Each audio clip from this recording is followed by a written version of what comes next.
Welcome back to the channel. On day 4 of our adventure to Death Valley, we woke up early to catch the sunrise at Badwater Basin. I would love to say that it was a beautiful morning, however it was a little over an hour before we would start getting any light. Death Valley is a dark sky park, and there was no moon out when we left, so it was absolutely dark outside.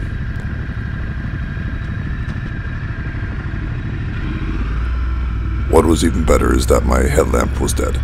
You will see it every once in a while in this video, but mainly you will only see my wife's headlamp. That really was unfortunate as we were walking through complete darkness in the desert, and you could hear dogs in the distance. I assumed that they were coyotes since we were miles and miles away from the nearest campground. As we walked into the darkness, I would check on my Garmin inReach to see where we were at, to make sure that we were still walking the correct direction, and to see where we were in relation to the dry basin where we wanted to be. Finally, we got to where the crystal structures were no longer damaged from people walking on them, and they were all perfect all around us.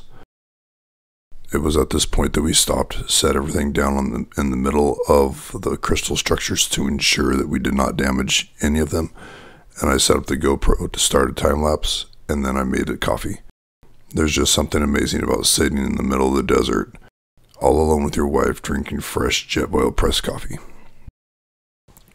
By the time the coffee was done, there was starting to be a small amount of light, so I started taking some extended exposure photos. We then got to watch the sunrise together, and then after that we packed up and hauled everything back to the bike to continue our adventure.